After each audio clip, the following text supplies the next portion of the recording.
Okay, folks, home stretch.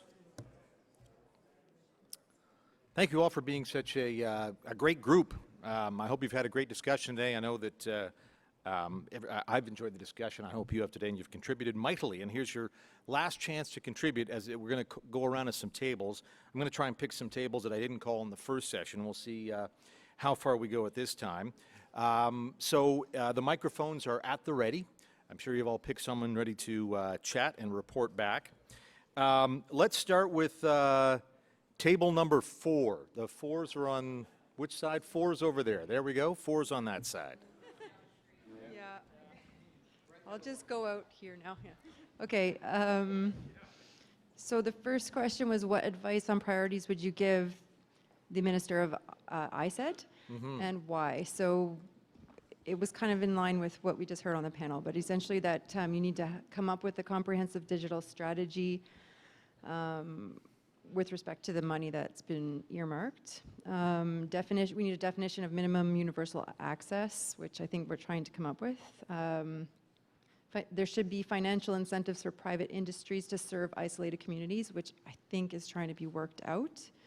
And then for the second one, sorry, you wrote it out for me. Internet Governance Forum. Don't get complacent, like maybe Canadians have.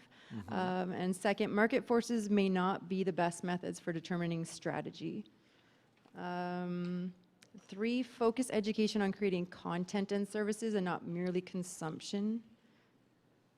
4, invest in a universal strategy.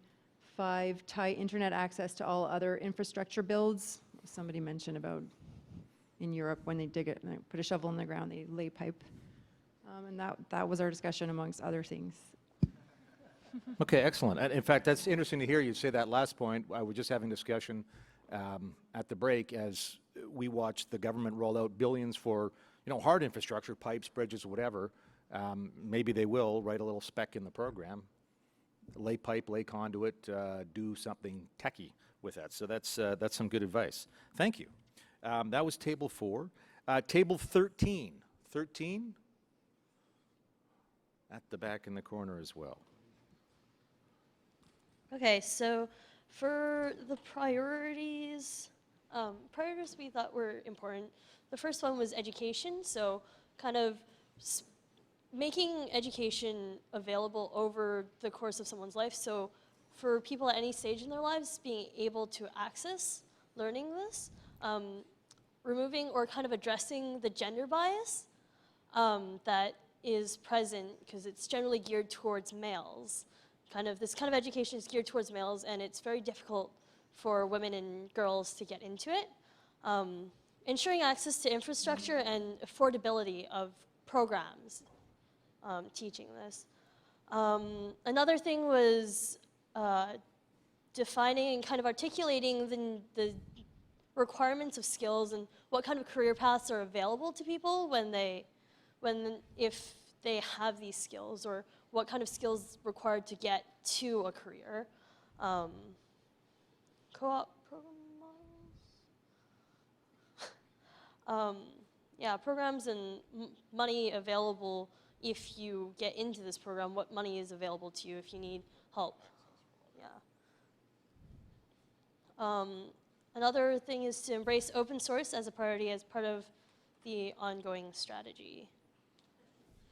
And things that the world could learn from Canada, we thought, obviously we're here with a public forum, we thought just doing a public forum like this was really great, and we thought other countries could learn to put public forums about how they use the internet, how it affects the country they live in. Ideas, innovation, and public policy discourse by unique organizations. Does someone else want to do this? I don't know. Insofar as that there are a lot of great organizations in Canada that are innovating, that are doing really good work, that reflect well in the country. Like Media Smarts. Oh. Yes, like Media Smarts. Plug, like it. Table 13, I don't know if you talked about this, don't mean to put you on the spot. The issue of champions came up, I think, from somebody along the way. just thinking about education, removing gender bias. I don't know if you had any discussion on this. Of course, education is a provincial jurisdiction, and we often see clashes between federal and provincial governments. You got any thoughts on champions, where, or maybe put it another way, where should the champion be, and what role might a federal government play in a jurisdiction it's historically not supposed to play in?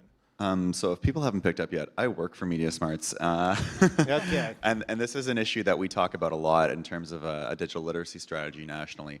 We have really great relationships with the different ministries and departments in every province and territory, but it is an issue that within a national strategy, similar to what you might see in the United States, it is unequal, it is uneven. So one of the things that we're doing right now is we're having discussions with different departments of the federal government, CRTC, Public Safety, OPC, and talking about forming this so that some level of the federal government can take ownership of this without worried about stepping on toes, crossing jurisdictions. Because until we have someone at the highest level of government addressing these issues, it's going to fall apart in different places across the country. Yeah, that's smart. OPC, Office of the Privacy Commissioner. Yes, Office of the Privacy Commissioner, Just who's wanted to been make great sure. supporters of our work before. Yes, so. just want to make sure we're there. Okay. Thank you very much for your contribution. Table 7. I don't think we heard from Table 7 the first time around. There's Table 7. Lucky 7. Maybe not so lucky. So, in terms of priorities, I think, and I'm kind of winging it here, but I'll get to exactly what we said, is the problem is predicting exactly what you need. I mean, you're trying to predict skills, so we're trying to give people skills to do something, and we don't really know what skills we're going to need. I mean, really, if anything we can count on is that we don't know anything that's going to happen in 5 years from now. So we decided that maybe going back to basics would be a little smarter. So our suggestion, or literally, is that if they want to spend some money, blow some money on getting this country working in an ICT world, is to put a very articulate digital advocate in every single elementary school in the entire country. Give that person a budget, give them an internet connection, and that's it. Don't check up on them. Let them simply freewheel it in each school. And what you'll do is you'll imbue the teachers with the ideas about what you can do with computers and how you solve world problems or local problems with computers and software and technology and communications. And that will imbue itself into those children who are going to experience all of that. And this is how things have always worked. When we were in an agrarian world, we grew our children up on farms and they all became farmers. When we were in an industrial world, we lived in big cities where there were big factories and a lot of them became factory workers. What we want them to do is to become problem solvers and seers of what's going on with respect to how you use information and communications and digital technology to make life work for them. So that's the solution that we propose. Could that digital advocate be an existing teacher? There's probably one in every school already Sure, that's a real sure. keener and just needs some support. But they're too busy teaching a class. Sure. I'm talking about somebody who has no instructional responsibilities, just a person who's at loose ends to keep himself busy or herself busy, making sure that everybody understands what the world would look like if they use computers and communication technology to solve everyday problems. And that would change everything, in my opinion, in our opinion. You're a champion. Yeah. That's a champion. That's a local champion. Yep. And it's local champions that work, right? The big lofty champions, maybe not so well. So the other thing is, based on today's discussions, what would we advise? What can Canada bring, a world of discussing this? And really, I think what we have proven and can contribute is that it takes communities to solve these problems. Is that the heroes are fine, but it's a community. It's inclusiveness with everybody's contributions. Try to avoid the strictly commercial contributions. Think hard and well before you start blowing big money, and then come to decisions and actually do something. But it's communities, and that's the thing. And it's inclusiveness of every possible participant. Thank you. Thank you, Table 7. Appreciate your intervention. Table 8, right next door, I guess. Table 8.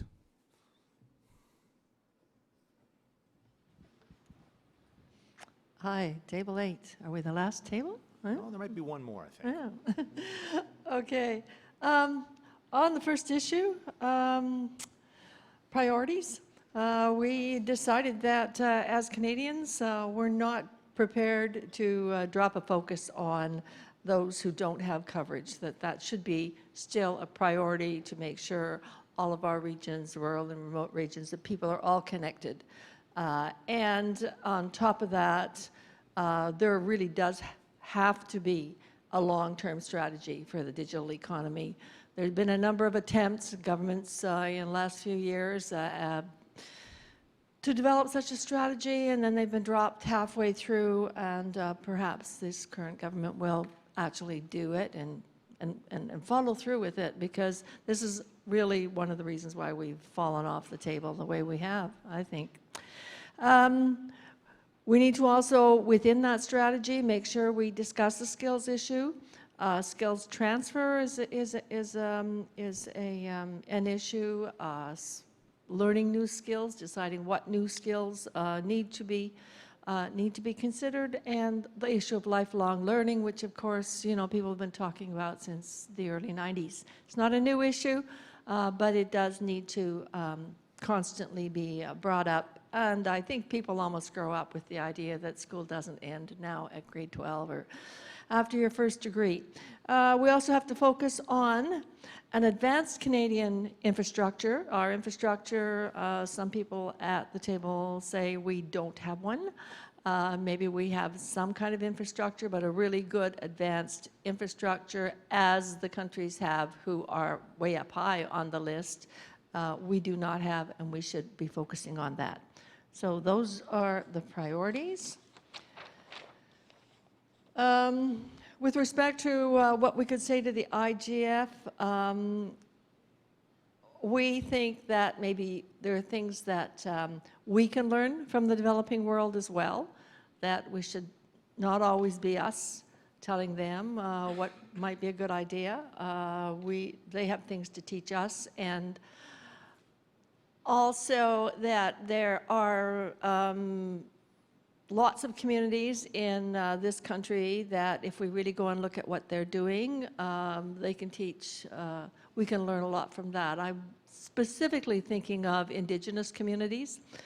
We were talking about the broadband, community-owned broadband networks. Well, we didn't mention during that particular discussion that there is a community-owned broadband in Sioux Lookout, Aboriginal-based, led by a champion who has been doing this since the early 90s, Brian Beaton. Some of you will know the name. But the KNet is a community-owned broadband, Indigenous broadband. They know what they're doing. They own the network. They know exactly where they want to go. So we can learn from that. We can all learn from what happened there. And the other point we wanted to make is that we should be faster at adapting to new technologies. Sometimes the reason that some countries are ahead of us now is because they were not encumbered with the old technologies that we are. There will be new things coming up that we're not encumbered with, and we should be looking out for that and jumping on board. Thank you. Can I just follow up on one thing? That first point you made about we got to get everybody connected, universality of broadband use. Did anybody at the table address what Jeff brought up, is 10 megs up, 1 meg, 10 megs down, 1 meg up? Is that a suitable standard to have everybody connected? Just curious if there was some specific details on that. We didn't talk about that. I think, well, lots of people have put in issues at the CRTC level. Compromise is one word I'm hearing. Okay. So. I'm sure we're all curious to see what the CRTC comes out if they add to the basic telecom bundle. Okay, thank you very much. And the only table I don't think we've heard, correct me if I'm wrong, is table 12. Is there a table 12? Yes, there is. There's table 12 right there.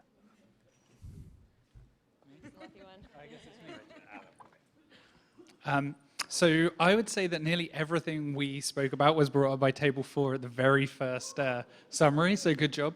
The one other thing that we spoke about that hasn't really been brought up, I would say, is when giving advice to Minister Baines, is that the last government especially went for a system where they had a pot of money that existing companies could pick from, and it was almost an extension of the market forces just trying to encourage them along, and that really there are other options on the table that shouldn't be ignored. We shouldn't just rely on that model.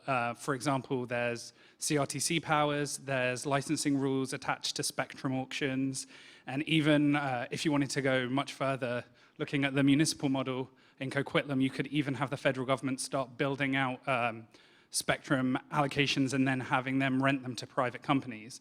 And it's not necessarily that those are the answers, but we don't just need to look at the existing models and say, we're going to keep on doing this. There's other things that we could look at as well. Excellent. Okay, well, thank you very much. Thank you all very much. I think it's been a very interesting day. As I said, I've enjoyed myself listening to the discussion. I've been writing down furiously all sorts of things that I'd like to ask our industry minister next time I get the chance to see him. You probably have things you want to ask our industry minister. And as I mentioned, Heritage Minister and other ministries are all active in this space in many shapes, way, and forms. Of course, as I mentioned, you've been a great help to CIRA today because a lot of the ideas you've come up with, that's why the CIRA folks are there, harvesting your brain power, and that will help them in their work to make the Canadian internet space a better one, a stronger one, a more productive one. And on that point, that sounds like a good segue to bring Byron back up to close the day for us. Byron.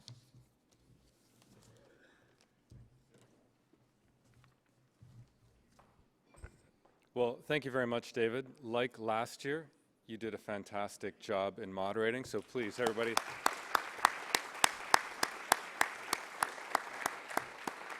And we're happy to give you your little dose of technology once a year. Get away from the hill. So thank you very much for that. Who was here last year? So pretty 40, 50%? Okay. Quite a different day today overall, right? Quite a different day. As I reflected on last year versus this year and the previous 5 years, I was struck by how different last year was, on the one hand, and yet how exactly the same it was on another hand.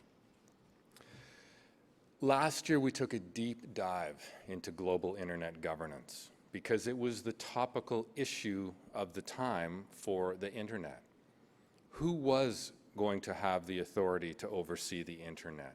How was it organized and administered, and in a sense, who got to run it at the very highest levels? And as the US government withdraws from that role, who fills that vacuum? And it was a very, very tough set of discussions that lasted the better part of 2 years, and internet governance was the issue of the day. And it surfaced from our members, it surfaced in our community, and that's why we focused on it last year.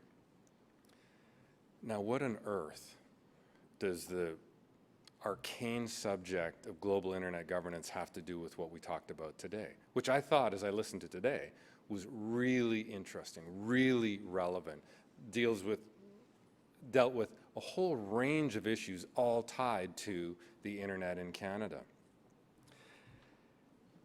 And essentially, it's future-proofing. What we talked about last year vis-a-vis ICANN, how the internet is run, that was about the future of the internet. There'd been 20 years of the commercial internet as we knew it, and we were talking about the next 20 years and beyond in terms of how the internet is organized. And today, what I really took away and what I thought I heard and what I felt was, what does the next iteration, what does the next 20 years of the internet look like in Canada? Clearly, there are many ways to view it.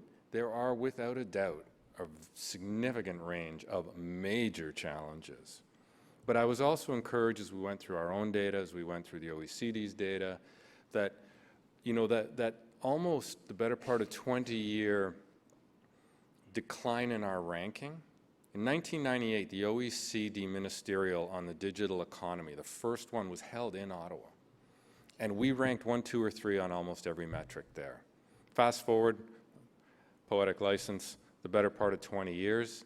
The next OECD Digital Economy meeting is happening in 2 weeks in Cancun. And over those years, we've seen Canada float down the list. Or as I said earlier, we've seen us passed by others. And it's so critical that we remain competitive and that we offer the value and the benefits of the internet to Canada at an absolutely world-class level. I was really heartened to see some of the OECD data in particular start to show signs of life again for Canada moving back up the charts.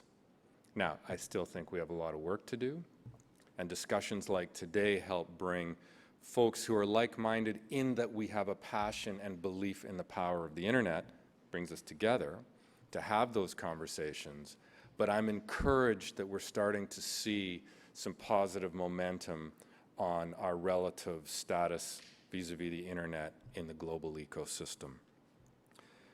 Because to me, the conversation we had, both in, especially in the second panel and even more so in the third panel, there was a whole raft of challenges articulated there. And yet, panel number 2, think of some of the interesting technologies, business models, what they were doing to address these issues, both in urban centers and the incredibly challenging problem of the far more remote and northern centers, and how actually exciting and compelling some of those solutions are. We heard around, the issues around digital literacy, skills gap, issues with access. All of those issues to me are about future-proofing Canada's internet for the next 20 years. And I have to say, as much as I heard the problems and the challenges, what I also heard was passionate advocates who are working on solutions to deal with those problems, how we future-proof Canada's internet as we've worked towards future-proofing the global internet in the ICANN world. And to me, that was the real commonality. It's about future-proofing our internet for the next 20 years of it. And the one thing that really, of course, this speaks to my heart as a CEO. In general, I spend a lot of my time thinking about strategy and, well, strategic planning, et cetera. So to hear the word strategy come out off the floor over and over and over again, it was heartwarming, to be honest. But I, like you, completely agree with it. I think, to some degree, we haven't had what we've needed at the highest levels.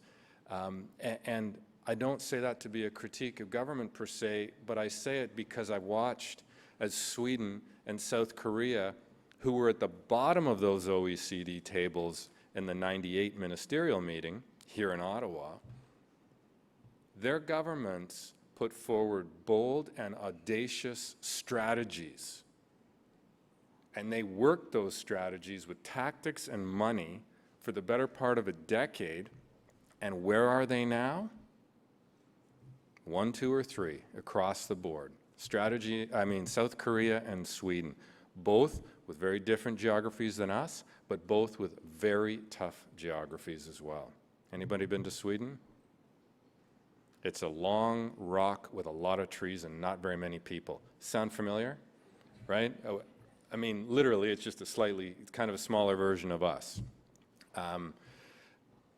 Strategies, a pot of money, and a community willing to execute on those strategies. And what I heard today was the great news at the federal level is there's a pot of money, there's a desire for strategy. We're hearing the right words out of Minister Baines, and now let's hope that that strategy comes forth. So all of us in this room and the people like us who are committed to the internet can start executing on making those strategies happen. So there's many great groups who do that. You heard from some of them here. I would, of course, encourage everybody to not just talk in this room, but to talk to your friends, your colleagues, your networks, and get involved with any of these organizations, our own, and the many others, to help continue this conversation and raise the volume of this conversation.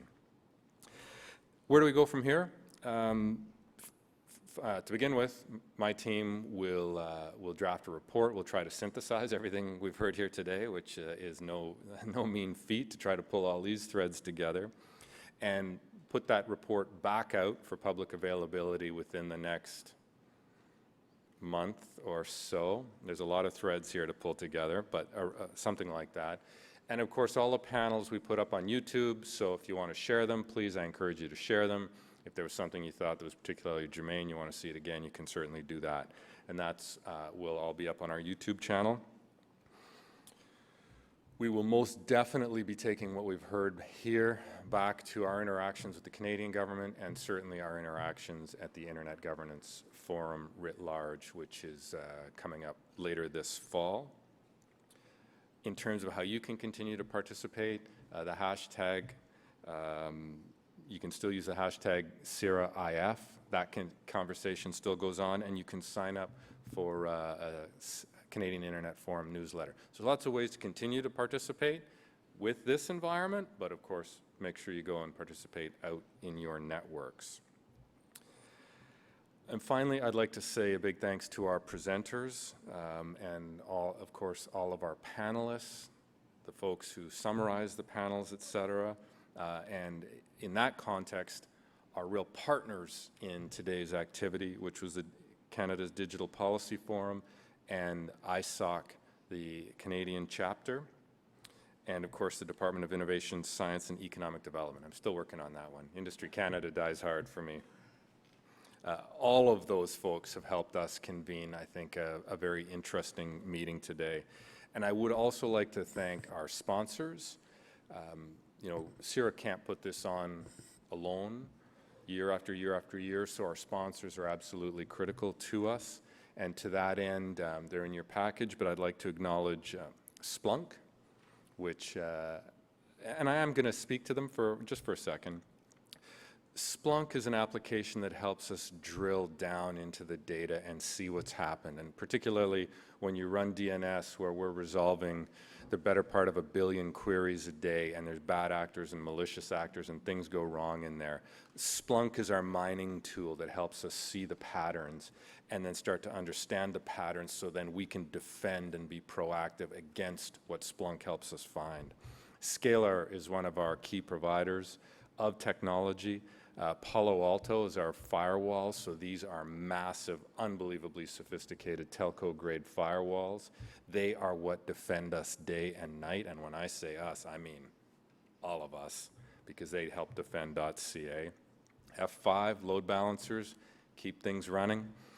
Cisco, which of course we use a lot of their gear, switches, routers, etc., all that telco-grade stuff.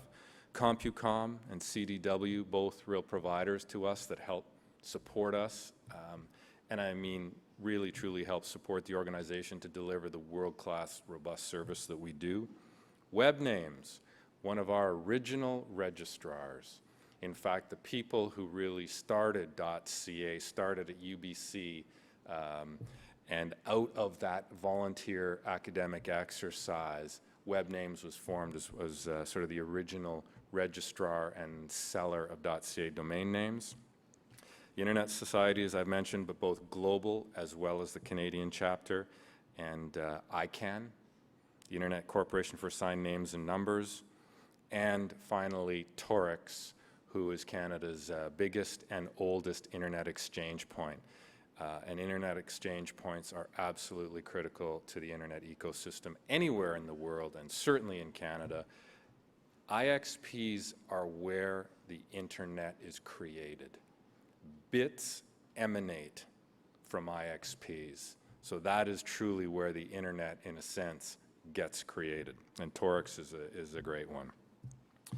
A couple of final notes. I would like to say thank you very much to my team, the folks in the gray shirts and the folks that aren't here who put this on. Things like this don't just happen. A lot of people do a lot of work to make them go seamlessly. So thank you very much to my team. Thank you.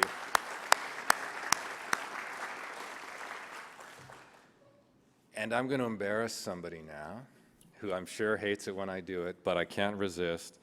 When I talked about web names and I talked about where .ca came from, there is one man who started it all, literally, from one computer by his desk. And I embellish the story all the time. So yeah, he was in a basement in the academic center of the computer science department with one computer under his desk, and he started .ca and ran it as a volunteer with a merry band of student volunteers until such point that the commercial internet really took off and was simply unsustainable. But I would like to introduce to everybody here, John Demko. Could you just stand up for us?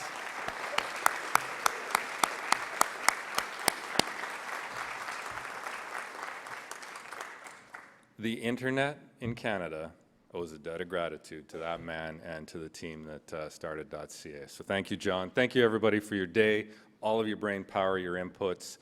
It will be well used in the coming weeks, months, and year. So thank you.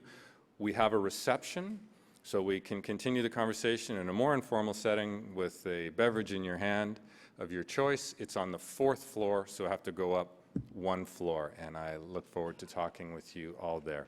Thanks very much.